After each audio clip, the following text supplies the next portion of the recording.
Bismillahirrahmanirrahim. Assalamualaikum warahmatullahi wabarakatuh. Sobat-sobat, kita bersama lagi di channel saya dalam dakwah Islam pencerahan. Sobat-sobat, baik yang pro maupun yang kontra, kaum salafi, kelompok salafi membid'ahkan maulid, sobat-sobat. Tetapi ketika diminta dalil bahwa maulid itu ibadah dari Quran dan Sunnah Nabi, mereka tidak bisa memberikan dalil tersebut, sobat-sobat. Karena jika maulid ini bid'ah, maka harus diposisikan, dikuatkan dengan dalil dari Quran maupun Sunnah Nabi bahwa maulid itu ibadah, sobat-sobat. Tetapi kan kaum salafi, sebut saja misalnya Lutfianto Nugroho yang selalu menunjukkan dirinya yang paling pintar dan paling benar, sampai saat ini tidak bisa memberikan dalil tersebut dan ngeles muter-muter bolak-balik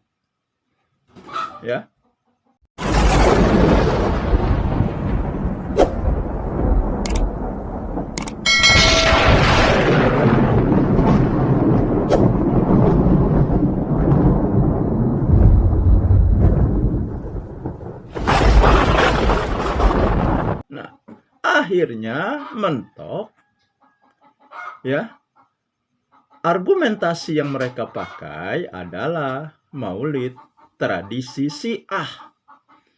Karena menurut mereka yang pertama kali mengadakan maulid adalah dinasti Fatimiyah di Mesir yang berpemahaman Syiah, sobat-sobat.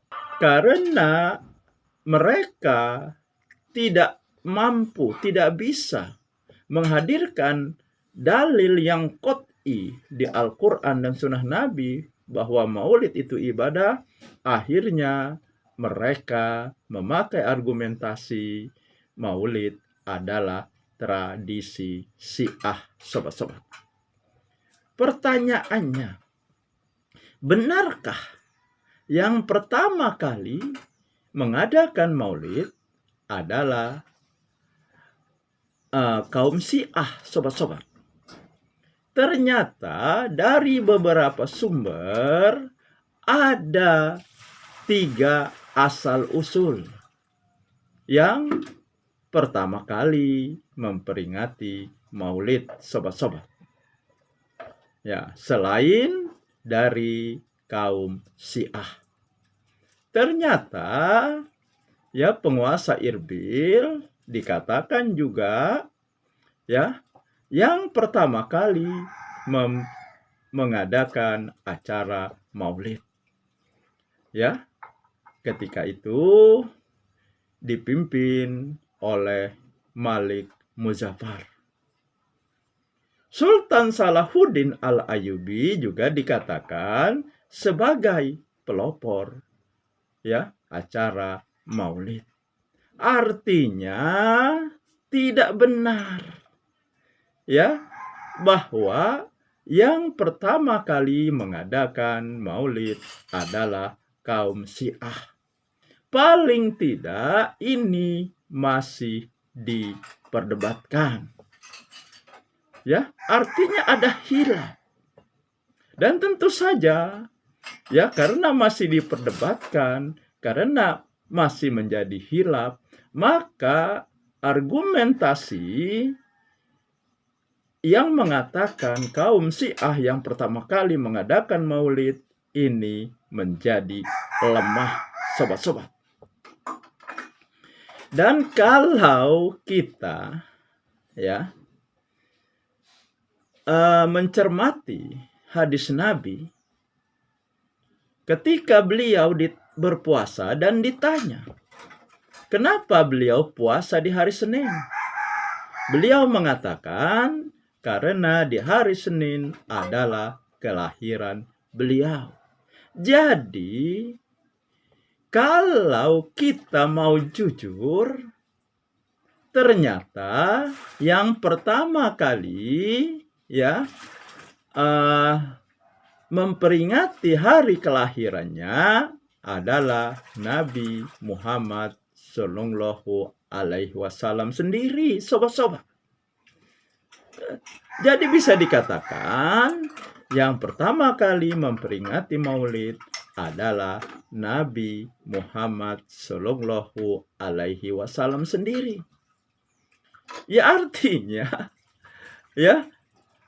tambah argumentasi bahwa maulid itu tradisi Syiah semakin gugur. Nah, kemudian mereka berkilah, sobat-sobat. Nah, Nabi kan mencontohkan dengan berpuasa. Kenapa Anda mengadakan kajian? Kumpul-kumpul. Sebenarnya ini sudah saya jawab. Karena puasa di hari Senin itu Nabi puasa di hari Senin karena itu hari kelahiran beliau. Jadi kalau kita mau berpikir, artinya kalau ini dijadikan sebagai contoh memperingati maulid, tentu saja harus sesuai dengan hari kelahiran masing-masing. Nabi lahir hari Senin. Mungkin sobat-sobat ada yang lahirnya di hari Selasa, hari Kamis, Jumat. Nah, jadi kalau melihat dari hadis ini, seharusnya kita puasa sesuai dengan hari kelahiran kita. Kalau hari kelahiran kita itu hari Jumat, artinya puasa di hari Jumat. Kalau perilaku Nabi ini sebagai patokan untuk merayakan maulid. Sedangkan kenapa umat Islam disunahkan berpuasa Senin dan Kamis? Bukan hadis ini yang dipakai, akan tetapi hadis lain yang Nabi bersabda, beliau berpuasa di hari Senin dan Kamis karena pada hari tersebut amal ibadah kita dihadapkan kepada Allah. Jadi Nabi ingin ketika amalannya dihadapkan kepada Allah, yaitu di hari Senin dan hari Kamis, beliau ingin dirinya dalam keadaan berpuasa. Nah, jadi bolehkah kita mengatakan Nabi berpuasa di hari Senin? Karena sesuai hari kelahirannya, berarti pribadi Nabi. Karena kalau kita mau mencontoh Nabi, puasa sesuai hari kelahiran bisa saja harinya bukan hari Senin. Artinya, argumentasi kaum Salafi yang mengatakan kalau kamu mau memperingati maulid, Nabi sudah mencontohkan katanya dengan berpuasa. Nah, kalau mau contoh Nabi, artinya ketika kita memperingati maulid atau mengadakan acara maulid yang kita tahu setahun sekali di bulan Rabiul Awal. Dan kita tahu juga ketika tanggal 12 Rabiul Awal belum tentu hari Senin. Nah, artinya dalil argumentasi yang dipakai ya kalau mau memperingati Maulid dengan berpuasa ini juga tidak tepat. Ini juga lemah. Tapi kita ya mengambil sunnahnya Nabi ternyata ya melakukan peringatan hari lahirnya dengan berpuasa. Dan kita memperingati hari lahir beliau dengan mengadakan kajian-kajian. Ya. Yang berhubungan dengan sejarah Rasulullah. Bagaimana perjuangan beliau, bagaimana kesabaran beliau, bagaimana kepemimpinan beliau, bagaimana beliau sebagai selain seorang nabi juga seorang suami, seorang ayah, seorang sahabat. Artinya, ya, kita bisa mengisi Maulid Nabi dengan hal-hal yang baik, ya, yang jauh dari amalan yang masuk dalam kategori TBC, tahayul, bid'ah, dan hurafah. Sebenarnya tapi tidak bisa memaksakan pemahamannya bahwa mereka yang paling benar. Ternyata ya yang pertama kali memperingati hari kelahirannya adalah Nabi sendiri. Salaf ini tidak konsisten.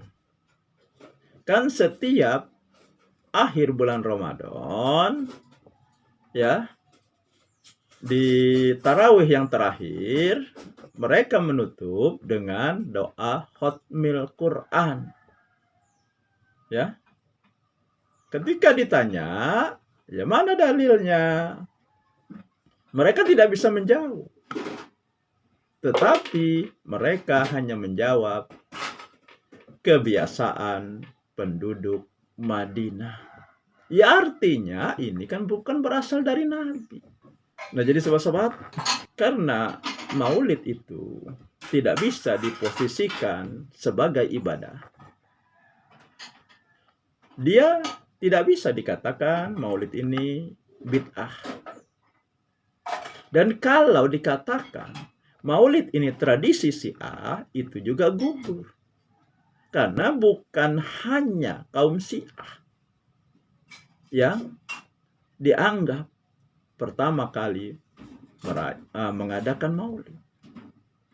Dan kalau kita menukik lagi kepada hadis Nabi, ternyata Nabi sendiri yang pertama memperingati hari kelahirannya dengan berpuasa.